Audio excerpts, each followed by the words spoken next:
Don't play games with Hanekawa. Oh my god, did you see my girl Tsubasa's rape face? Yo, that's thumbnail. That straight up thumbnail. That shit was goat. Oh my fucking god. Okay, I know your final boss. I've peered into your fiendish true nature. But don't test a tiger.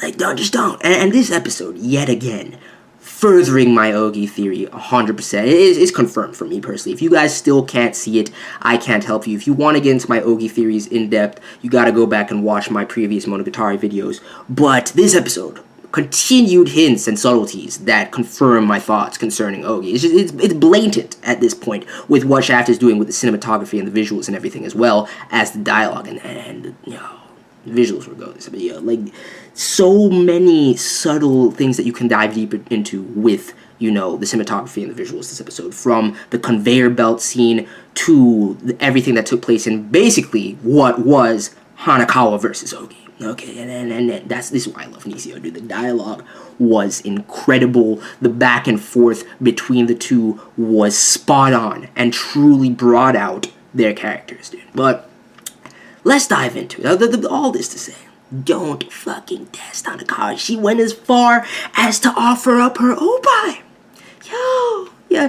And Araragi, don't lie to yourself, man. You know you want to cop that feel. Like, you can lie to yourself all you want and say that, you know, the reason you chose Hanekawa is because for her to go that far, you really should be wary of Ougi. And I know you can't see the final boss Ougi and everything that she's doing because you're trapped in her hypnosis, literally.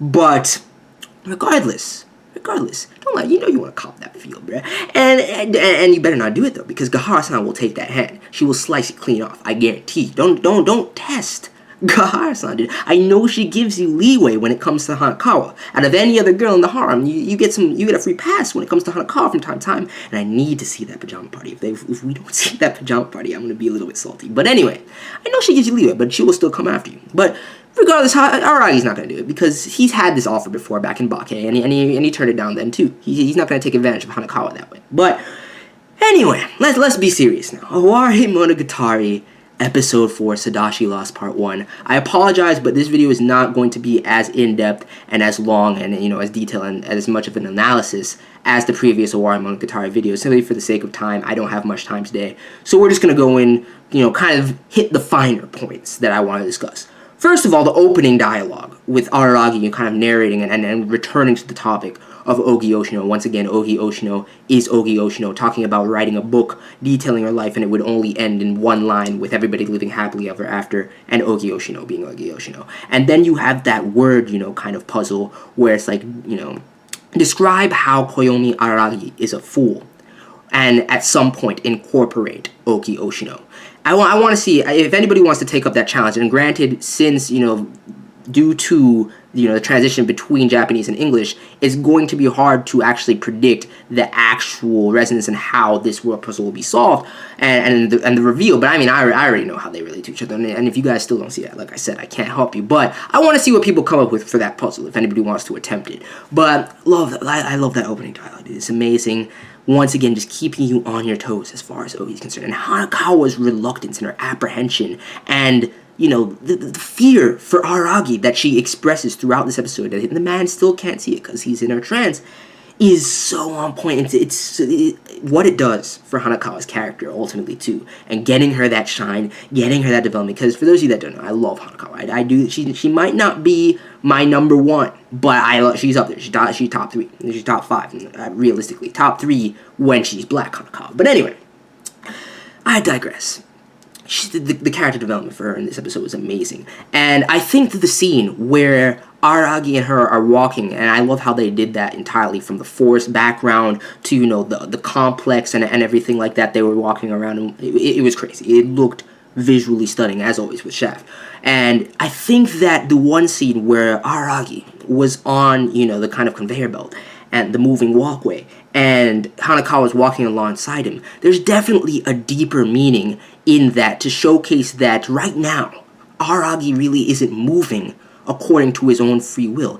Everything is being, you know, manipulated by Ougi. She's puppeteering everything. And it goes back to what Tadatsu said at the end of Suki, and everything. I have to reference it all the time, because she's had her hand in everything since second season. She's had her hand in absolutely everything, dude. And Araragi has no free, when it comes to Ougi, has no free will, ultimately because of the tie between the two, and my theory that Ougi is an apparition crafted from Aragi's subconscious.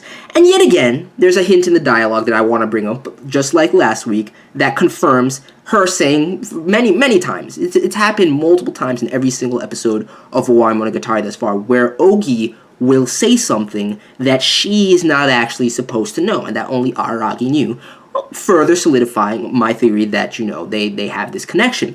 And she says to Hanekawa in their argument and everything like that, don't you have to go to Sensei Gahara's place? Aren't you supposed to go visit your best friend?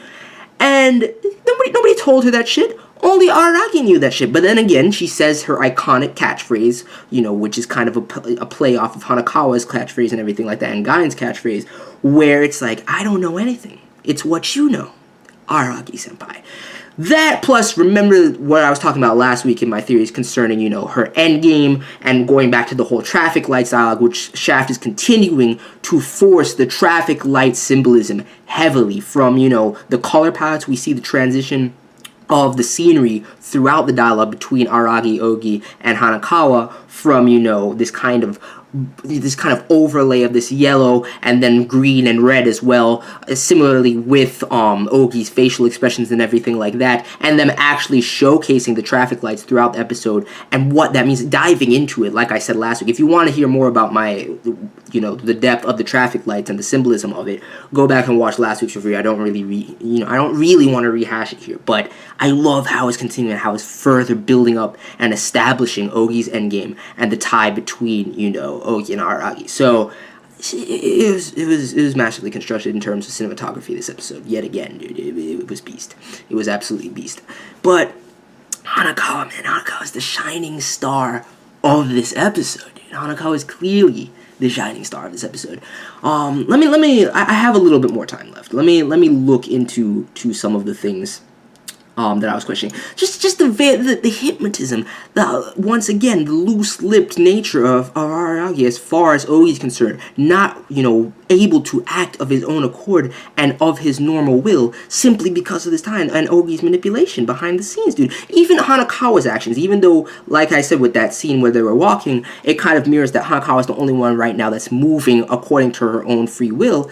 Even her actions are probably within Ougi's predictions and within Ougi's endgame and everything like that. So I'm concerned because this shit is starting to give me the chills. The whole dynamic between Ougi and Araragi and the dialogue this episode, her just blatantly trying to force his, you know, her will and make it his, is insane. And here's the clue. This is the one piece visually that I forgot about entirely until just now that completely cements my theory yet again from when I was talking about it with the mirrors and everything like that a couple episodes back. Last week, you know, brought up heavily yet again, but in this episode they legitimately make Ougi, you know, like her silhouette, the shadow for where Araragi is standing.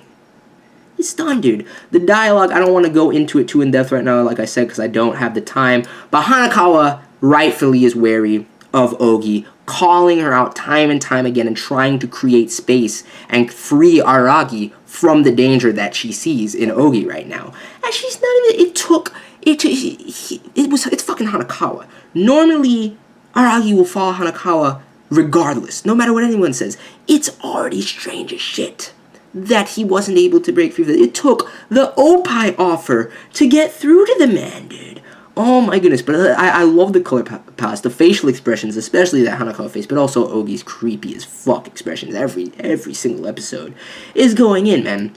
And the way that Ougi tries to manipulate, this is the last thing that kind of solidifies it for me with this episode, and the last subtlety and hint that we get as far as the tie between the two, where everything that she says to Araragi, like even at her last lines, trying to convince him to, you know, take her along, she's like, you would be inconveniencing Hanekawa, and I know you would never do anything to inconvenience Hanekawa. Her whole perception, and Hanekawa even calls her out, you've known this man for 3 days. You just met 3 days ago. And she's talking about the depth of their bond and everything like that. She knows all these things and all these intricacies of the people in life that only would make sense if she is a product of Aragi's subconscious and knows everything that he knows, which is heavily implied via her catchphrase. But regardless, that's pretty much the episode. They arrive at Sodachi's place at the end of the episode. She's in her pajamas. When I want to see what those look like because they're making such a fucking big deal out of the pajamas. I better get some nice Sodachi fan service. But regardless, the man's trying to help his childhood friend. And when I go, and I forgot about the last line, dude. I forgot about the last line of when he was trying to analyze what's going on with Ougi and everything like that as well. But the episode, dude, the fucking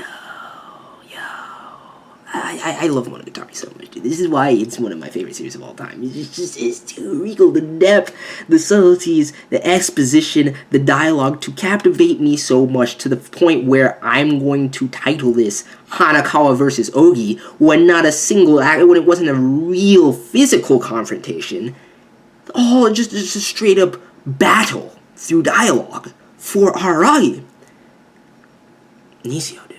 Just go. Just fucking go. It's no question. So, I also remember one thing in episode 2, the discussion of, Ougi's mindset. And this kind of, it's a facade in a very real sense. But kind of the opposite of Oshino's kind of mindset that only people can help themselves. People can't save other people. And she brings up the Grateful Crane story, which I need to look into. If I was going to be going in depth with this review like I did last week, I would have looked into it already, but it definitely has some significance into potentially the endgame as well, and her talking about how she has a policy of overdoing it with the gratitude, going back to her dialogue last episode of, concerning Aragi and being like, if that's how, when he said, I despise myself just a little bit, and she's like, well, that little bit is how much I'm going to love you, dude. The clutches of Ougi as a main antagonist, dude. And if people still can't see her as final boss, I can't help them. And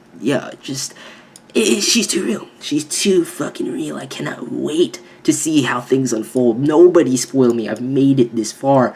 But, the traffic light symbolism is heavy. It's heavy. It has a huge role to play. And if you want to know what I'm talking about, like I said, go back and watch my episode 3 review. I highly recommend if you want the full scope of my Ougi theories. Because from here on going forward, whenever I reference Ougi, especially since I'm getting tired of every single episode being Ougi, every single episode review being centered around Ougi, which yet again this review is. Next week, I'm guessing we'll finally get to, have more of a Sodachi focus. But, ultimately, I don't want to rehash things that I've said throughout from my prior reviews and everything like that. I just want to point out the new hints and the new subtleties that we get in the preceding episodes. So if you want the full scope of my theories and the symbolism of certain things that I'm discussing, you have to check out my other Monogatari reviews. But that's pretty much it. Let me know your thoughts on this episode. I wish I could have gone a little bit more in depth this time, but next week. And I'm out. Peace.